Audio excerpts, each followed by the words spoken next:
Okay, I'm going to play around with a hobby that I absolutely loved doing before, and I haven't done it in a long time. So let's go over a few things real quick before we get started. I'm going to brew some beer. So the first book that ever got me into brewing beer was the original version of this, The Complete Joy of Home Brewing. If you are going to think you might be interested in a hobby like this, then by all means pick up that book because I learned so much from it. It was absolutely crazy. The first thing I will tell you is if you are going to make beer, you need a stainless steel pot. Do not use an aluminum pot because the wort, which is what malt and water boiling together become, will leach the aluminum particles from aluminum, but they won't do anything with stainless steel. So you're going to need a stainless steel pot.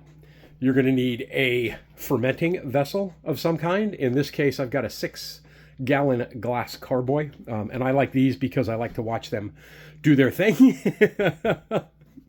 And then on this one, I've installed a temperature gauge that will tell you exactly what the temperature is. The lower temperatures on the left are for lagers. The temperatures on the right are for ales.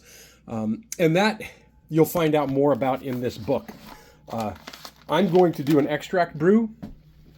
So basically, I've got some dried Pilsen light dried malt extract. I've got some Bavarian wheat dried malt extract. I've got some pale malt liquid extract. And then because I'm doing a wheat beer, I thought I'd go ahead and I'd throw some rye in there. So that's 9 ounces of rye. That's all the guy had left at his shop, so I took all 9 ounces for this batch. That will all go in the brewing process. I've got some mosaic hops that I'm going to do with this because I really love the flavor of mosaic hops. And then he went ahead and threw me in an American West Coast ale yeast. I'm kind of excited to do this again. Let me show you what else I got. First, let me talk about why I got all this. So years ago, I found the original copy of this book, The Joy of Home Brewing, and my buddy and I were younger. We're in our 20s, and we just wanted to make cheap beer so that we could drink too much, because that's what you do, when you're working outside and you're working around logs and trees and everything else. Is when you're off work, you go ahead and drink beer.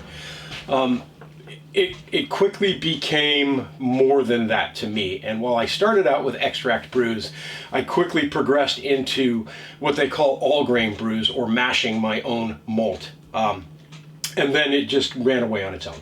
And I absolutely loved doing this hobby. It was a ton of fun. I did it for many years. But I work too much, and I've been doing too much in the way of work around here for the longest time. So I thought it would be nice to actually start bringing some of my hobbies back. And that's what we're going to do on this one right here. I don't know how long the video is going to be. It's going to be a quick process. I'll show you everything, every step of the way, and we'll visit it until we get all the way to the bottling. I think, pretty much everything I need. I'll probably have to jump online and maybe order a couple of things and have them sent up. But I decided to jump back into this again because the guy that I got all this from owned a store that was a brewing supply store. And he just decided that, he had enough things going in his life and he didn't want to keep on doing that. He's a refrigeration guy too. So he's always busy. So I walked in there yesterday and bought a whole bunch of stuff from him, and I'm probably going to walk in there again this week and buy a whole bunch more. But I just said, forget it, man. Let's make a batch of beer. On top of all this, let me show you what else I got. So this is enough to make 5 gallons of beer. And 5 gallons of beer is roughly 48 12-ounce bottles, or 24 22-ounce bottles. So basically 2 cases of beer out of one batch. And then I'll show you what else I got that was super cool and super easy to do. And if you're going to get into this hobby, it might be where you want to start. So on top of those ingredients, I also picked up these cans. And these are Cooper's, and this is a stout. This is an Australian pale ale, and then I've got Canadian blonde back here, and I've got Cooper's lager, but it's a lager made with ale yeast.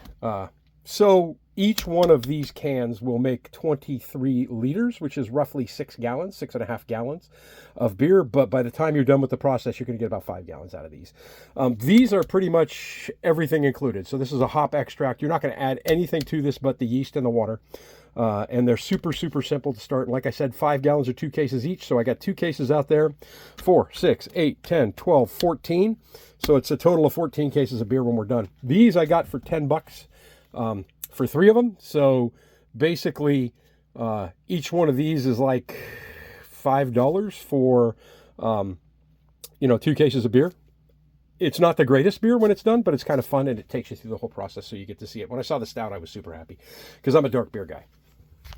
I don't know how well this pot's going to work. The last time I had one like this, or I was set up for all of this, I had a thick bottom stainless steel, and this is not a thick bottom stainless steel pot, but it was either use this or use this pot down here, and I really didn't feel like using this one. This is a 21 quart stock pot, so basically it's 5 gallons. This one is a 32, I believe. Make that a 36. So 36 divided by 4 is 9. So that's a 9-gallon pot. It's best to do this. I have found in shorten yourself a gallon of water in here in your original brew, and adding that gallon of water to here, so that when you go from this vessel to this vessel and you're getting ready to pitch your yeast, what ends up happening is you drop your temperature down on your wort, which it will be at that time. There's a lot to it, but it's a ton of fun, so let's just get into it. So everything goes in the pot at once except for 2 ingredients. Obviously the yeast goes in last. The 2 ingredients that go in at different times would be the grains. So in this case, I've got some rye, and I like a good rye ale. It's hard for me to find them, but I thought, what the heck, you had some, I'll go ahead and I'll add it to this beer. It adds a unique rye flavor to it. So that's going to go in and steep at 160 degrees, for 160, 165 degrees for roughly 30 minutes. So dump that into there. Because the grain is not, we don't want the grain in the beer when we're done. I'll go ahead and I'll put it in a mesh bag. And that's what I mean by steep. So we'll be making basically a rye tea inside the beer while we're doing this. And then the hops are going to go into the boil during the last 30 minutes. So that way it'll give you the bitterness that you want from the beer, but it'll also give you some aroma. These Mosaic are absolutely gorgeous for that. So beer in its basic form is 4 ingredients. Get this lined up here. And where did I put the other one? There it is. Okay, all beer is in its basic form is 4 ingredients, and that is malt, water, hops, and yeast. It's such a serious hobby or a serious business in Germany that those are the only 4 ingredients that they allow in their beer, is the malted barley, the hops, the yeast, and the water. I don't have a water source here at the cabin, and I didn't want to use well water from Brother Will's because it's got a really high iron content in it, and I didn't know what that was going to do. I want this to be kind of neutral, so I just bought some bottled water. And it's also an easy way to figure out how much I need to put in everything. So I'm going to get this whole thing started. If you get down this rabbit hole like I did, and you really want to make specific styles that are unique to specific regions, this book is super, super awesome to have, because it will tell you what you need to add to your water to get the style of beer that you are after. And the water does make a difference. So the water, surface water running on top is very low in minerals. Groundwater is very high in minerals. So depending on the region where the beer is brewed, the water makes a huge difference. The yeast makes a huge difference. This time I'm going with an American West Coast ale yeast because it's a pretty good workhorse yeast, although he did give me a couple of other ones. That's enough talk. Let's get this going. Let's see what we can do about brewing some beer. It's a fun hobby that you actually get to taste when you're done, which I like. And I found that the more beer I brew, the less beer I drink, if that makes sense, because it becomes something I savor as opposed to something I just want to grab and slam down when I'm done with work.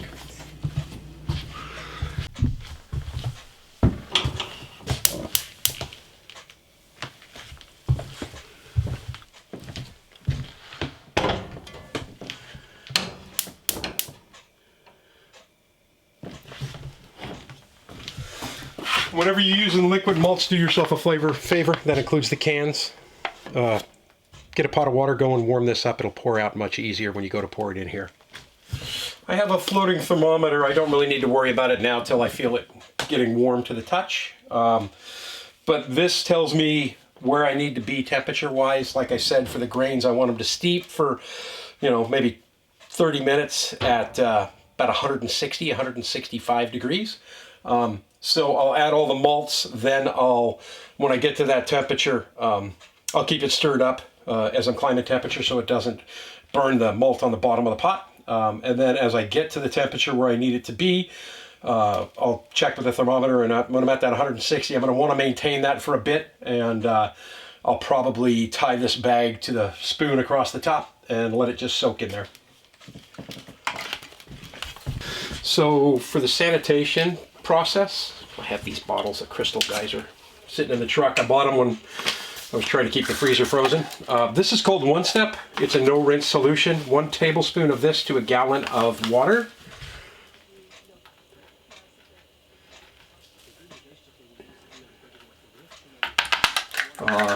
And it sanitizes using oxygen, so it doesn't have anything in there that'll really hurt you unless you get it in your eyes, so you need to be careful. Wasn't sure I still had it, so I picked up another container of it as well. You could use a mild bleach solution. Just if you have flavored bleaches, don't use those. You know, like if you have lavender bleach or something like that. So I'll put this in here. I'm going to put my cap. There it is. Shake it up, and then when I get ready to do my sanitizing, I'll pour all of this into there. When I'm done, I'll pour it all back into here. To speed things up a bit, I slid this back some and then turned the back burner on as well. This is probably the hardest thing about doing this in the house. Right now we're running at 120 degrees. We're a bit away from boiling. I went ahead and turned the heater off because obviously we're going to generate some heat in here. And I won't worry about turning this back on again to thin this out. Right now it's just sitting in warm water. But I won't worry about turning the heat back on this again until after I've steeped the grains and I bring this all the way up to a boil. Okay. So I'm at like 140 degrees. I can start steeping this now. It's going to drop the temperature down a bit anyway. And I've just got it tied onto here. Just so I can get it. You can actually float it in there, but it's easier to pull it out this way. So we're going to steep that. Right now, like I said, I'm at, what, 140? We'll probably steep it in here for a half an hour or so while it's still heating up.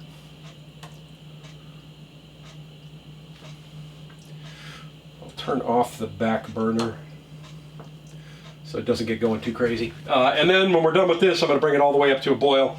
At that point, I'll add the malt, and we'll be brewing.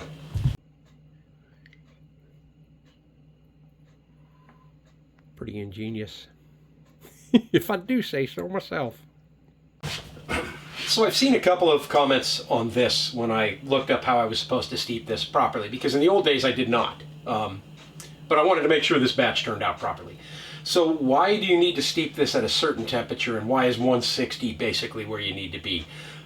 Because imagine if you put tea in a pot and you just let it boil for half an hour. Imagine how that would taste. If you go too high on the temperature here, you're going to pull out tannins from the grain, and it's really going to give you a astringent flavor in the beer when you're done. I'm just trying to import some of the sugars and some of the flavor profile and some of the goodness into this. So that's why you want that 140 to 160 range for 30 minutes.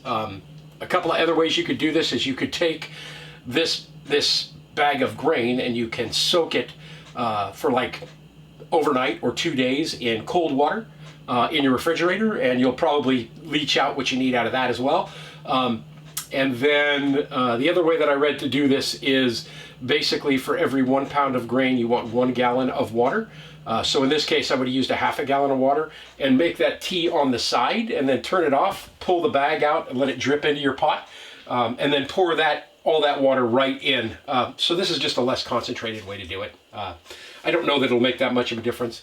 I just know that when you're brewing some beers to get the color and the profile that you want on the beer from an extract beer, by doing this you'll impart some of that sugar and some of that, the non-fermentable sugars, and some of that color profile into the beer to get it to be the right color of the beer that you're looking for. Obviously, right, you don't want a pale ale that looks like a stout, and you don't want a stout that looks like a pale ale. So, and right now, even after putting that in here, I'm floating at just about 150 degrees. And like I said, we're going to do this for 30 minutes and then I'll kick it up to the boil and we'll get everything else going. All right, so we got about 30 minutes in on this. Pop the lid off. Check my temperature. Right at 160. So I can pull the temperature gauge out now. I'm not going to need that again. Let's throw it on the towel. And then the grains.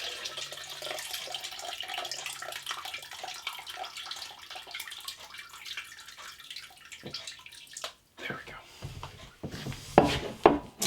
I'll let those drain into there and then I'll pour them back in here again once everything gets back up to temperature and we hit that boiling point.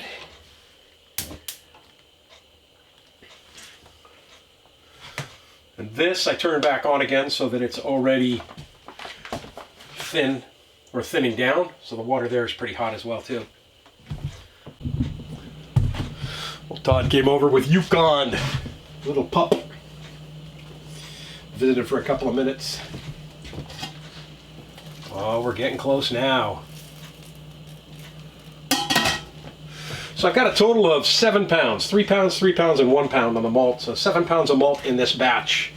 And I'll go ahead and I'll test the potential alcohol in this when I get everything brewed. And then we'll see exactly where we're at. I have a hydrometer for that. And a hydrometer checks the specific gravity of any liquid. And it's set up with, well, I'll pull it out and show you.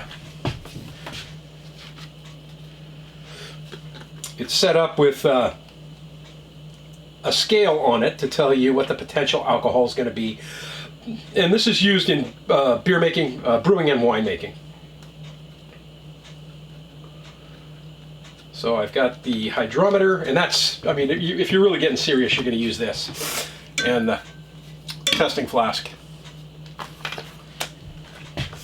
I'm excited. This whole house is going to smell delicious. I'll give you a heads up warning here first too. The reason why you want to use an oversized pot for this is because when you add the malt, it's going to foam. And the most terrible thing to ever have to clean up is malt all over the top of your stove. So do yourself a favor. Do it like I'm going to do it. I'm going to turn all the flames off. I'm going to add the malt, and then I'm going to turn it all back on, make sure everything's all stirred back together, and that way I don't scorch the malt on the bottom of the pot as well.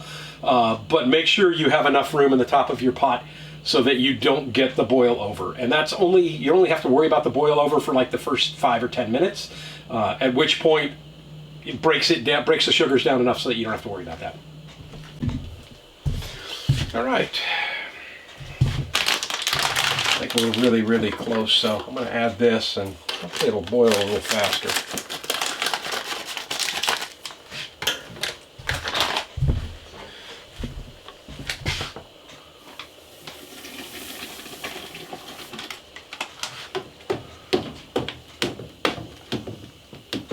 Oh, I love that smell.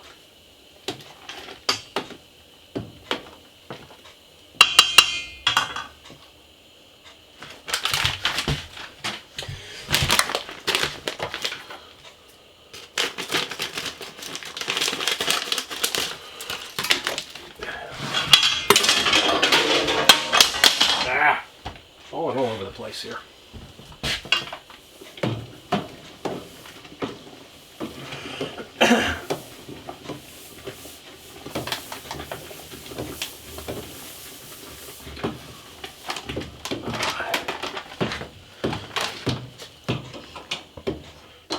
Turn this heat off for a minute so I don't scorch the bottom. Nice.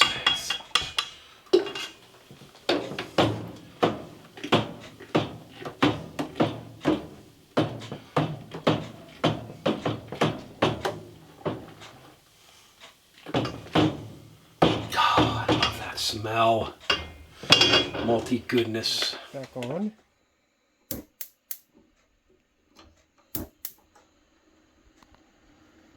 Give it a stir. We need this to get to a boil, and then boil for 30 minutes before I add the hops. So the whole kitchen's going to smell all nice and delicious and malty. And then we will be golden. That's pretty. And of course, the minute I put the lid on here and sat down to read after I set the timer, I had a boil over.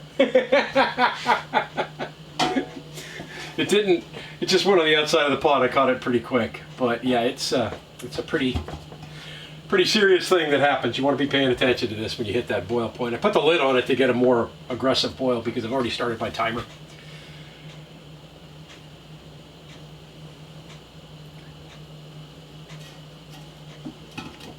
But I think we're going to be good. This smells absolutely delicious.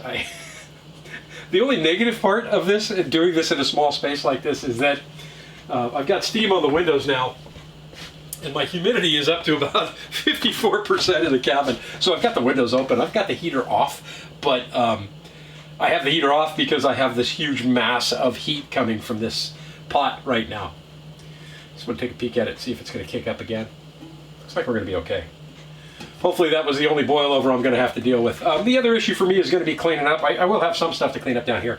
Clean up the pots and pans because I am off grid. But I have extra water on hand to take care of that as well. But yeah, pretty. It's like, burnt the back of my hand running over here and pulling the lid off. It smells so good. I'm going to go ahead and grab the cell phone camera and show you how pretty this stuff is looking and how much darker it is right now too.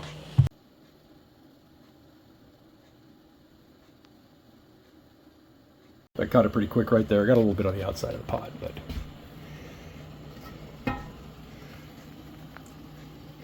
how much darker that is now, huh? I got a good rolling boil going in there, and my timer's already set. Next time up, look, see the stuff on the garbage up on the top there. The next time I pull the top off here, we'll be adding hops. I'm going to let it just do its thing for a bit while I'm reading more. Oh, you trying to do that again to me? Maybe we'll leave the top off for a bit here. Hit me once, shame on you. Burn me twice, shame on me. Hit that. Ow, that's hot. Except I got smart and I moved the chair into here while I'm reading. So we'll just leave the top off for a while because it wants to foam up and I don't want it to. Okay. So let's pull the timer up. We'll set it again. And now we're going to add the hops. So this type of hops I wouldn't want to add any sooner than 30 minutes before this mosaic. Do yourself a favor when you open this up. Smell it because it's unbelievable. And here's what a hop pellet looks like. I'm going to pull up my phone and show you real quick.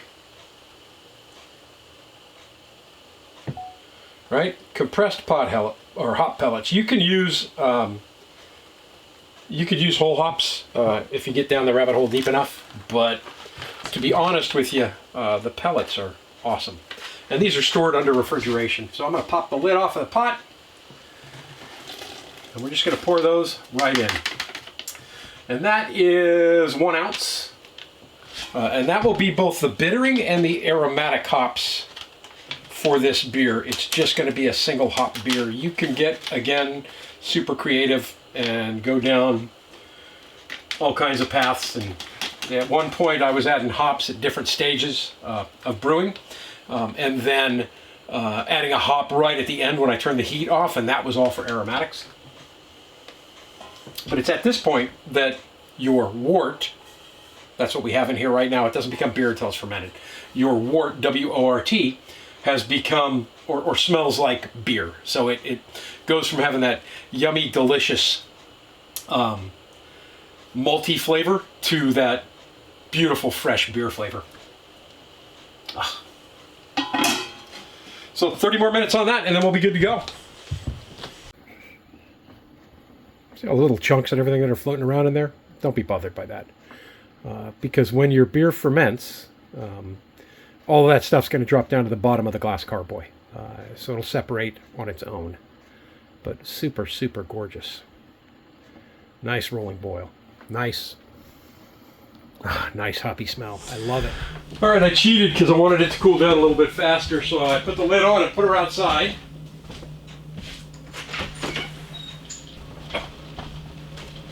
Come on. Oh. And took the opportunity to clean the stove while I was at it. There we go. Get up there.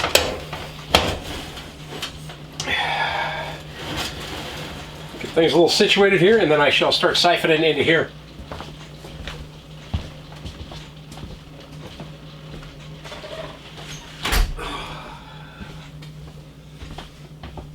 I could have started siphoning a little bit earlier, but man, it was so hot I just didn't want to melt that plastic. As it stands now, it's still pretty warm, but I want to get this going.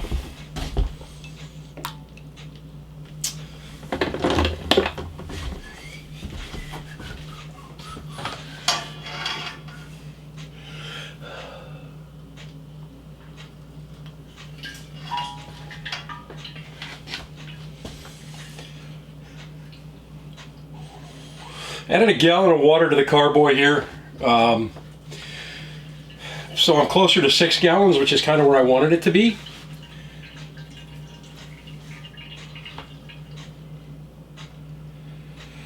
Let me get the camera pointing down here towards the beer so you can see what it looks like, because it's pretty.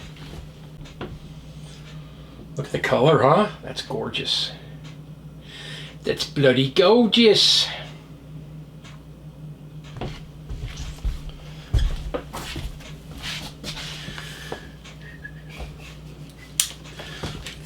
Gauge on here, it's already 62 is what it's showing here on the temperature gauge on the carboy. That will go up, I am sure.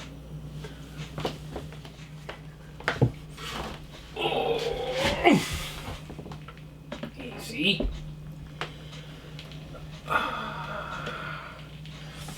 That's really warm still. So I just need it to cool down, well, far enough so I can pitch the yeast. But super awesome. Super awesome. I think what I'll do now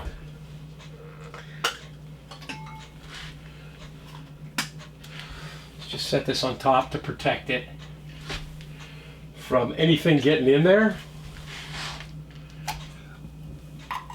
And I don't want to put the liquid in there because I've had way too many times where you get a negative pressure and it actually pulls the liquid back down into there. But that's awful pretty. That's awful pretty. It'll be interesting to see how it comes out. I'll grab the cell phone and show you what's left inside of the pot. But for now, I can't really pitch that yeast till we're down around 70 degrees. And we got a while to go before I get there. So that's... So in the old days when I was all set up to brew and I brewed quite a bit, I had what's called a wort chiller. That I would just drop down in here, and it worked as a heat transfer, and you'd run cold water in one end and then it would come out warm on the other end, and it would just drop the whole temperature down on the wort so that I could get the yeast pitched quicker. But I'm gonna have to hold off and do this the old-fashioned way. But yeah, I'm very happy with how it looks. Awesome. Okay, let me get the cell phone and show you what the inside of this looks like. So all that yucky stuff around the edge there, that is basically broken down proteins from the malt and some of the leftover hops. And then down here at the bottom, see all that ooey gooey nasty stuff? That is also the proteins. And I've always called that trub, T-R-U-B. But I'm going to go ahead and rinse this out and clean it out and get this pot put away because it has served its purpose for this round. I got almost every bit of it out though. The trick is when I'm doing that siphoning part, not to get that trub to come up. I got a little bit to come in, but not much. Okay, hopefully I'm at a point where I can do this before going to bed, because it's still a little on the warm side, but it is 6:30 at night. So we'll stir this up one last time. All I've got in here is some water and the dry yeast, brewer's yeast, to get this thing going again.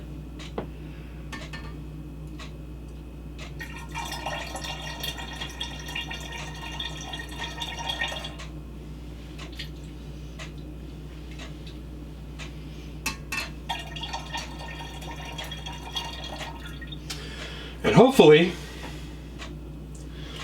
we will start cranking some CO2 out of that bad boy.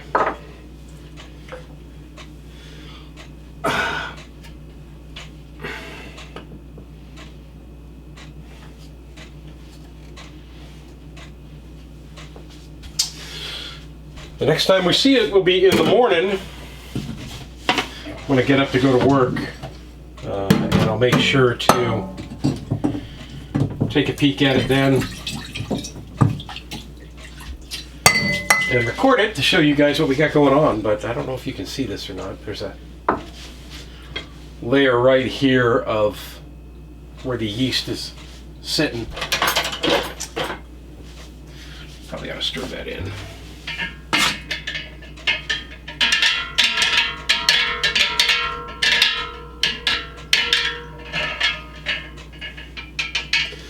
I was going to check the specific gravity on that, but I don't feel like cleaning up more stuff tonight.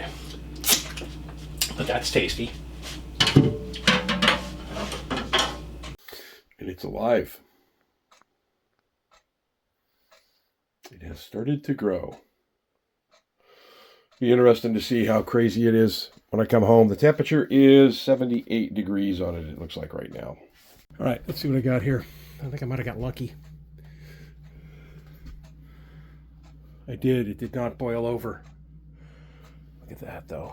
The thing is churning right along. It's 68 degrees. I don't know if you can see that right there, but this thing is fermenting along nicely.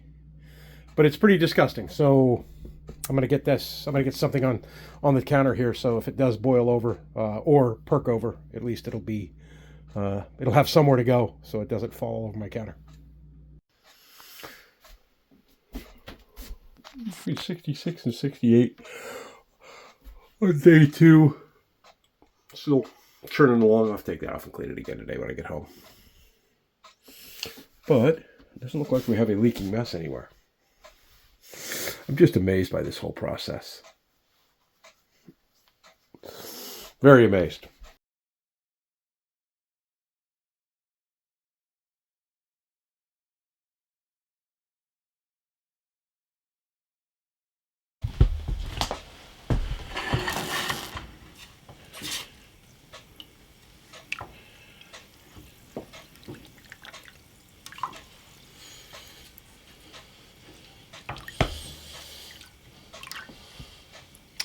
Every style of beer has its own level of carbonation, and I'm trying to get this close to an American-style wheat beer carbonation level.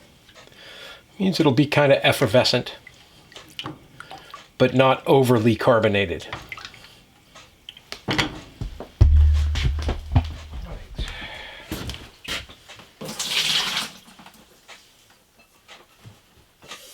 It is a little on the warmer side. Just warm to the touch, though. Let's see what we got here. Oh,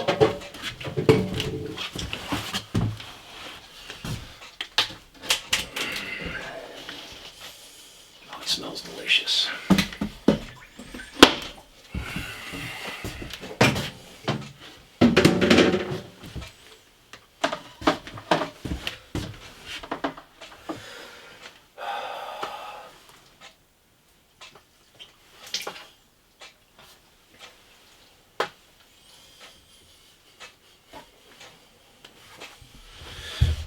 Okay, so when you're going through this whole process, there's a ton of ways to tell whether or not you've got an issue with your beer. The main issue that you'll find is going to be a smell that'll tell you, uh-oh, things are off. But this is the chance that this is the first chance I get to taste real finished beer. And I get to look at the clarity of it. I like the color, right? Did you guys see the color of that? I like the smell.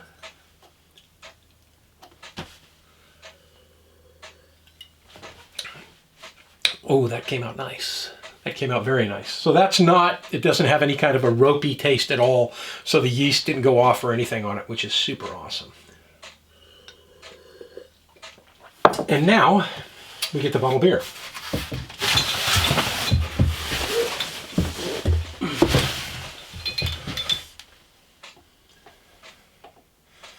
So, So I will pull a beer bottle up, I will slide it into there, and then I'll open this valve up. Right? And then when you push it down on the bottom, you get the full flow.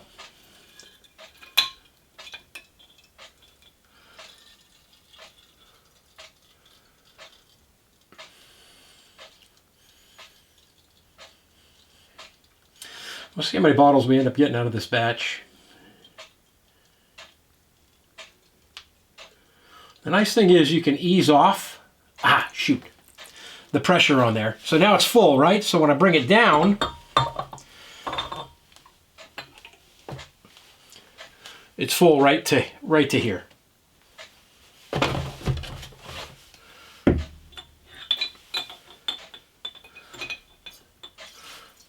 Get it all bottled up, and then I'll show you how we cap it when we're done. Okay, I've got all the bottle caps out, and this part can be a pain in the tuchus.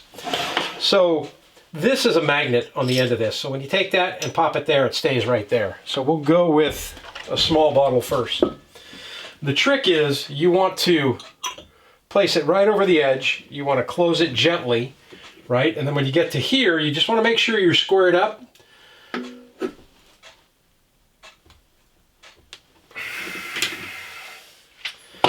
And you should get a perfectly sealed bottle.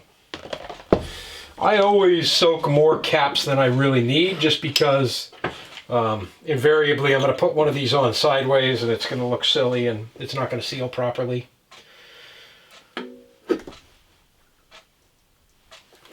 They do make a handheld press one that I had before that I really enjoyed, but I don't have that any longer. And you don't have to put it on the magnet first, you can put it right on here. I just put it on the magnet because then it allows me to center everything up, right, and get everything nice and level before I make this final crush. And this final crush is what gets all the way around the edges. Just kind of inspect it when you're done. So I am going to bottle this all up, clean it all up, and then we'll come back real quick.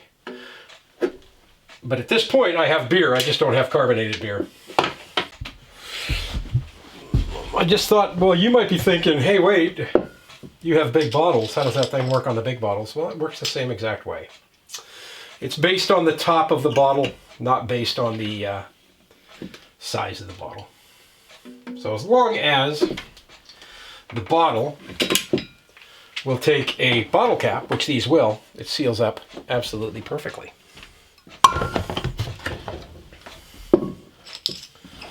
It's yummy, yummy, yummy.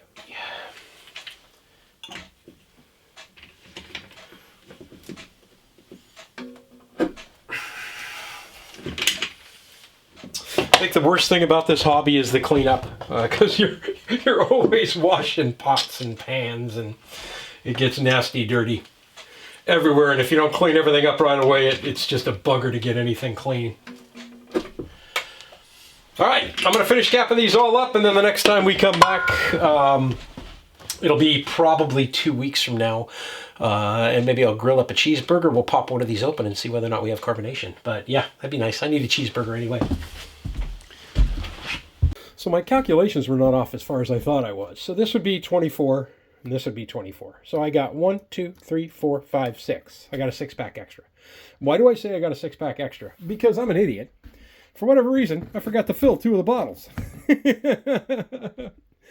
So I got basically 24 and a 6-pack. And I like these smaller ones because I'll be able to test those and make sure that they're at the right carbonation level before I bother opening up the big ones. So yeah. Awesome. I'm excited.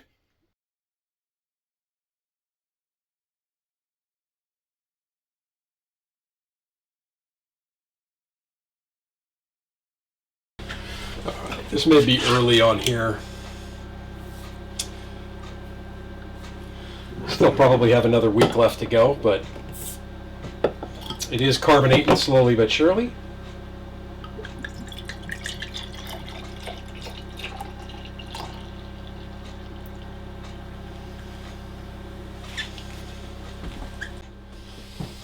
All right, let's give it a taste and see what we got here.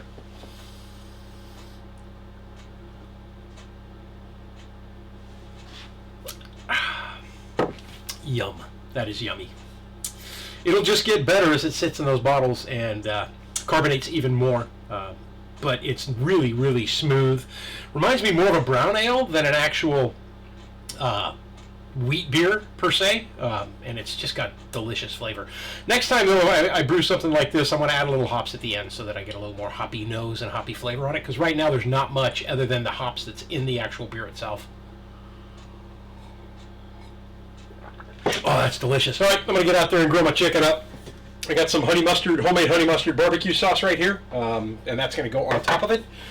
And I'm going to take that beer out with me as well. Sip on that while I'm out there working.